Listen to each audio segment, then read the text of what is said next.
Hi ನಮಸ್ಕಾರ, welcome back to ದೇವ್ಯಾನಸ್ kitchen. ಇವತ್ತು ತುಂಬ ಸುಲಭವಾಗಿ ರುಚಿಕರವಾಗಿ ಮೀನಿನ ಸಾರು ಹೇಗೆ ಮಾಡೋದು ಅಂತ ನೋಡೋಣ ಬನ್ನಿ. ನಾನು ಮೊದಲಿಗೆ 1 kg ಆಗುವಷ್ಟು ಮೀನು ತೊಗೊಂಡು ಅದನ್ನು ಒಂದು 3 ಸಲ ತೊಳ್ಕೊಂಡು ನೆನೆಸಿರೋ ಹುಣಸೆ ಹಣ್ಣಿನ ರಸ ಮತ್ತು ಅರಶಿನ ಉಪ್ಪು ಹಾಕಿ ಅದನ್ನು ಒಂದು 5 ನಿಮಿಷ ನೆನೆ ಹಾಕಿದ್ದೀನಿ. ಅದು ಸ್ವಲ್ಪ ಹಾಗೆ ನೆನಿತಾ ಇರಲಿ. ಇವಾಗ ಒಂದು ಮಿಕ್ಸಿ ಜಾರ್ಗೆ ಒಂದು 5ರಿಂದ 6 ಸ್ಪೂನ್ ಕಾಯಿ ತೊಗೊಳ್ಳಿ. ಕಾಯಿ ಜಾಸ್ತಿ ಹಾಕೋಬೇಡಿ, ಅದು ಮಸಾಲ ಸಾರು ಆಗಿಬಿಡುತ್ತೆ. ಒಂದು 5 ಸ್ಪೂನ್ ಆಗೋಷ್ಟು ಕಾಯಿ, ಮತ್ತು ಲವಂಗ ಒಂದು 5-6, ಚಕ್ಕೆ ಒಂದು 2 ಇಂಚ್ ಆಗೋಷ್ಟು, ಟೊಮೊಟೊ ಒಂದು 2, ಮತ್ತು ಈರುಳ್ಳಿ ಒಂದೇ ಒಂದು ಸಾಕು, ಮತ್ತು ಕೊತ್ತಂಬರಿ ಸೊಪ್ಪು ಸ್ವಲ್ಪ ಅರ್ಧ ಹಿಡಿ ಆಗುವಷ್ಟು. ಇದಕ್ಕೆ ಸಾಂಬಾರು ಪುಡಿ ತುಂಬ ಮೀನು, ಶುಂಠಿ ಹಾಕ್ಕೊಳ್ಳಿ, ಒಂದು ಅರ್ಧ ಇಂಚು ಶುಂಠಿ, 1 ಗೆಡ್ಡೆ ಬೆಳ್ಳುಳ್ಳಿ. ಸಾಂಬಾರು ಪುಡಿನ ಒಂದು 3ರಿಂದ 4 ಸ್ಪೂನ್ ಆಗೋಷ್ಟು ಹಾಕ್ಕೊಳ್ಳಿ. ಈ ಸಾಂಬಾರು ಪುಡಿ ಖಾರ ಪುಡಿ ಸಪ್ರೇಟ್ ಇದ್ದರೆ 2 ಸ್ಪೂನ್ ಹಾಕೋಬೇಕಾಗತ್ತೆ. ನಾನು ಸಾಂಬಾರು ಪುಡಿ ಖಾರ ಪುಡಿ ಎರಡೂ ಒಂದೇ, ಹಾಗಾಗಿ 3ರಿಂದ 4 ಸ್ಪೂನ್ ಹಾಕ್ಕೊಂಡಿದ್ದೀನಿ. ನೋಡಿ, ಈ ಹದದಲ್ಲಿ ರುಬ್ಕೊಂಡು ಬನ್ನಿ. ರುಬ್ಕೊಂಡು ಬಂದಮೇಲೆ ಒಲೆ ಮೇಲೆ ಒಂದು ಕಡಾಯಿ ಇಟ್ಬಿಟ್ಟು ಅದಕ್ಕೆ ಒಂದು 3ರಿಂದ 4 ಸ್ಪೂನ್ ಆಗೋಷ್ಟು ಆಯಿಲ್ ಹಾಕಿ.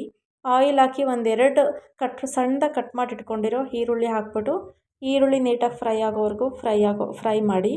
ಅದಾದಮೇಲೆ ನಾವು ರುಬ್ಕೊಂಡಿರ್ತೀವಲ್ವ ಖಾರ ಮಸಾಲ, ಅದನ್ನು ಹಾಕಿ ಒಂದು ಸಲ ಮಿಕ್ಸ್ ಮಾಡ್ಕೋಬೇಕಾಗತ್ತೆ. ನೋಡಿ, ಈರುಳ್ಳಿ ಫ್ರೈ ಆಗ್ತಿದೆ.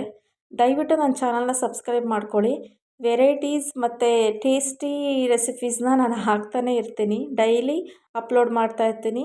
ದಯವಿಟ್ಟು ನನ್ನ ಚಾನಲ್ನ ಸಬ್ಸ್ಕ್ರೈಬ್ ಮಾಡ್ಕೊಂಡು ಲೈಕ್ ಮಾಡ್ಕೊಳ್ಳಿ. ಲೈಕ್ ಮಾಡಿ, ಶೇರ್ ಮಾಡಿ. ನೋಡಿ, ಆ ಖಾರನ ನಾನು ಹಾಕಿ ನೀಟಾಗಿ ಒಂದು ಸಲ ಮಿಕ್ಸ್ ಮಾಡಿ ಆ ಖಾರನ ಕುದಿಯೋಕೆ ಬಿಡಬೇಕಾಗತ್ತೆ. ಖಾರ ಕುದಿ ಬರ್ತಿದೆ ಅನ್ನುವಾಗ ಹುಣಸೆ ಹಣ್ಣು, ಒಂದು ನೆಲ್ಲಿಕಾಯಷ್ಟು ದಪ್ಪ ಹುಣಸೆ ಹಣ್ಣನ್ನ ನೆನೆಸಿಟ್ಕೊಂಡು ನಾವು ಮೀನಿಗೆ ಸ್ವಲ್ಪ ಹಾಕಿರ್ತೀವಲ್ವ ತೊಳೆದ್ಬಿಟ್ಟು, ಮತ್ತು ಇದಕ್ಕೆ ಸ್ವಲ್ಪ ಹಾಕೋಬೇಕಾಗುತ್ತೆ. ಅದಕ್ಕೊಂದು ಸ್ವಲ್ಪ ಕಾಲು ಭಾಗದಷ್ಟು ಹಾಕಿ, ಇದಕ್ಕಿನ್ನು ಉಳಿದಿದ್ದು ಹುಣಸೆ ರಸನೆಲ್ಲ ಇದಕ್ಕೆ ನೀವು ಆ್ಯಡ್ ಮಾಡ್ಕೋಬೇಕಾಗತ್ತೆ. ನೋಡಿ, ಇವಾಗ ಕುದಿ ಬರ್ತಾ ಇದೆ. ಈಗ ಹುಣಸೆ ರಸ ಆ್ಯಡ್ ಮಾಡ್ಕೊಳ್ಳಿ. ಹುಣಸೆ ಹಣ್ಣಿನ ರಸ ಇದಕ್ಕೆ ಜಾಸ್ತಿನೇ ಬೇಕು.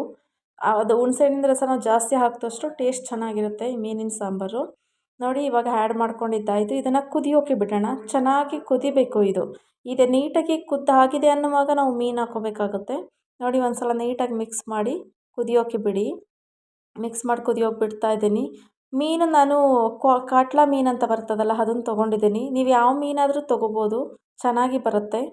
ಮತ್ತು ನೋಡಿ, ಇವಾಗ ಕುದೀತಾ ಇದೆ. ಸಾಂಬಾರು ಕುದೀತಿದೆ ಅನ್ನುವಾಗ ನಾವು ಫಿಶ್ನ ಆ್ಯಡ್ ಮಾಡ್ಕೋಬೇಕಾಗತ್ತೆ. ನೋಡಿ, ಕುದೀತಿದೆ. ಇವಾಗ ನಾನು ಎಲ್ಲನೂ ಒಂದೊಂದಾಗಿ ಆ್ಯಡ್ ಮಾಡ್ಕೊತಾ ಇದ್ದೀನಿ. ಆ್ಯಡ್ ಮಾಡ್ಕೊಂಡು ಆದಮೇಲೆ ಒಂದು ಸಲ ನೀಟಾಗಿ ಮಿಕ್ಸ್ ಮಾಡ್ಕೊಳ್ಳಿ. ನೀಟಾಗಿ ಒಂದು ಸಲ ಅದು ಮೀನೆಲ್ಲ ಅದು ಸಾಂಬಾರೊಳಗೆ ನೀಟಾಗಿ ಡಿಪ್ ಆಗಬೇಕು. ಆ ಥರ ಮಿಕ್ಸ್ ಮಾಡಿಕೊಂಡು 15 ನಿಮಿಷ ಐ ಫ್ಲೇಮಲ್ಲೇ ಮುಚ್ಚಳ ಮುಚ್ಚಿಬಿಟ್ಟು ಕಡಾಯಿದು ಬೇಯೋದಕ್ಕೆ ಬಿಡಿ. 15 ನಿಮಿಷ ಬೆಂದ ಮೇಲೆ ಚೆನ್ನಾಗಿ ನೋಡಿ, ಈ ಥರ ಎಲ್ಲ ಮಿಕ್ಸ್ ಮಾಡಿ ಆದಮೇಲೆ 15 ನಿಮಿಷ ನಾನು ಬೇಯಿಸ್ಕೊತೀನಿ. ಆಗ ಫುಲ್ ಎಣ್ಣೆ ಬಿಟ್ಕೊಂಡು ರೆಡಿ ಆಗುತ್ತೆ ಸಾಂಬಾರು. ಮತ್ತು 15 ನಿಮಿಷ ಬೇಯಿಸ್ಕೊಂಡು ಆದಮೇಲೆ ನೀವು ಮತ್ತೆ ಕ್ಲೋಸ್ ಮಾಡಿ. ಇದನ್ನು ಮೀನು ಸಾಂಬಾರು ಯಾವತ್ತೂ ನಾವು ಬೆಳಗ್ಗೆ ಮಾಡಿದ್ರೆ ಈವ್ನಿಂಗ್ ತಿನ್ನಬೇಕು, ನೈಟ್ ಮಾಡಿಕಿದ್ರೆ ಬೆಳಗ್ಗೆ ತಿನ್ನಬೇಕು. ತುಂಬ ಟೇಸ್ಟಿಯಾಗಿರುತ್ತೆ. ಒಂದು ಸಲ ಟ್ರೈ ಮಾಡಿ. ನೋಡಿ, 15 ನಿಮಿಷ ಆದಮೇಲೆ ತೋರಿಸ್ತಾ ಇದ್ದೀನಿ. ಸರ್ವ್ ಮಾಡಿಕೊಂಡೆ ನಾನು. ತುಂಬ ಚೆನ್ನಾಗಿ ಬರುತ್ತೆ. ಈ ಥರ ಟ್ರೈ ಮಾಡಿ ನೋಡಿ. ತುಂಬ ಟೇಸ್ಟಿಯಾಗಿರುತ್ತೆ.